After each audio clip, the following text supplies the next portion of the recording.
Durante los años comprendidos entre 1645 hasta 1720, el hemisferio norte se sumergió en un periodo de frío extremo y el impacto fue devastador.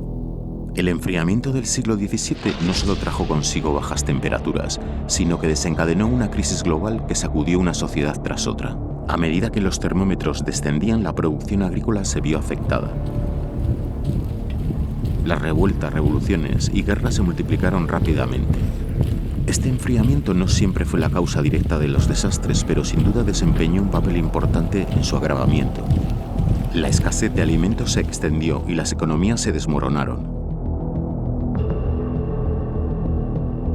Los artistas de la época capturaron este descenso térmico en sus obras maestras, plasmando en lienzos ríos como el Rin y el Támesis completamente congelados. El ejército sueco pudo invadir Dinamarca en 1658 a pie, marchando a través del hielo marino del congelado mar Báltico.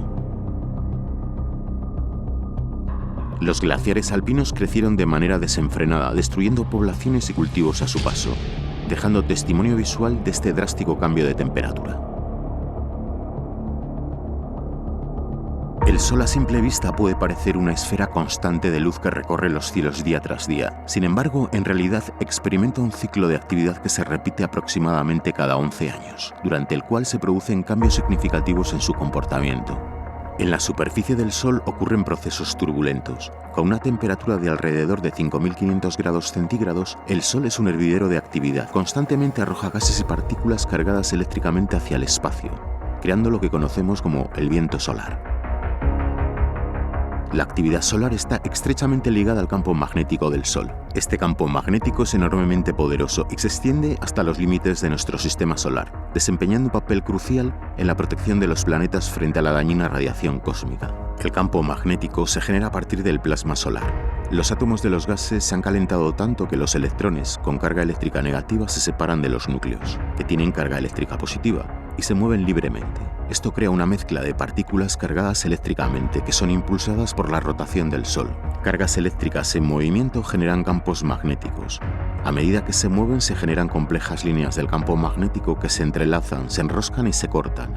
Este proceso da lugar a fenómenos como las manchas solares, las fulguraciones y las eyecciones de masa coronal. Las manchas solares son regiones más frías y oscuras en la superficie del Sol, marcando áreas donde los campos magnéticos son particularmente fuertes. Estas áreas se enfrían debido a que los campos magnéticos obstaculizan la transferencia de calor desde el interior del Sol hacia la superficie. El tamaño de las manchas solares varía, pero suelen ser mucho más grandes que la Tierra.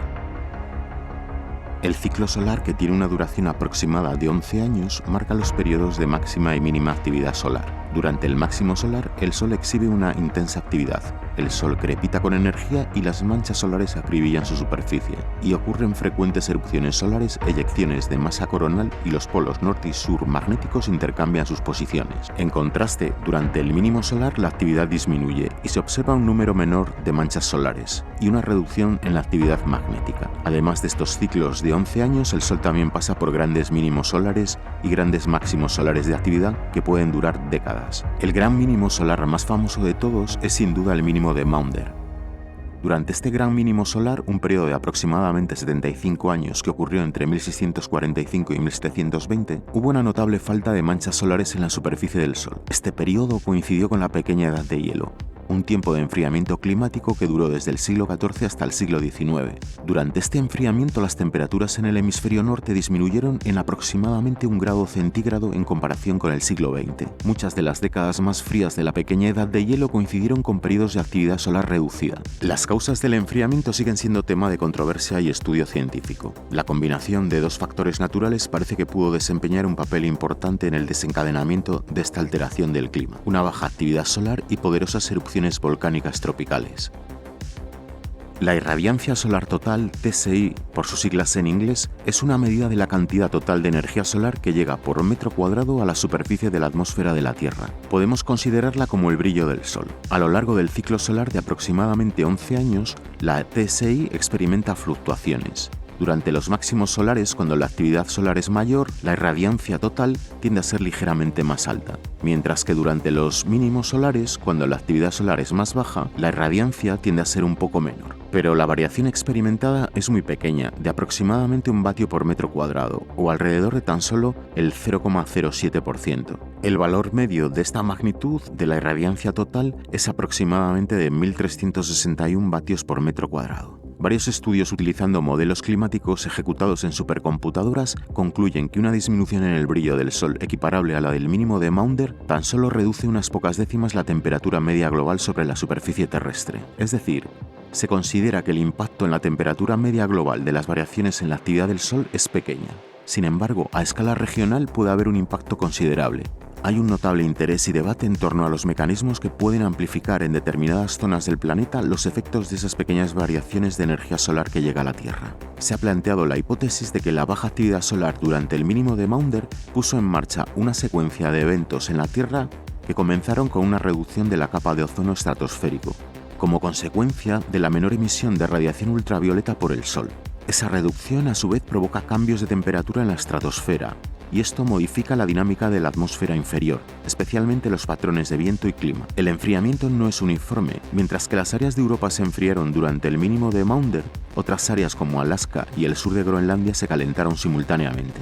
El enfriamiento tampoco fue uniforme en el tiempo, hubo periodos cálidos intercalados. Por ejemplo, el verano de 1666 fue extremadamente caluroso en Londres, con incendios frecuentes en la ciudad a causa de la extrema sequedad de las estructuras de madera de las casas. Amplias zonas de la ciudad quedaron totalmente arrasadas por el fuego. En 1685 se registró otro largo episodio de calor, pero en el invierno siguiente el Támesis se volvió a congelar para volver a dar paso a otro verano asfixiante.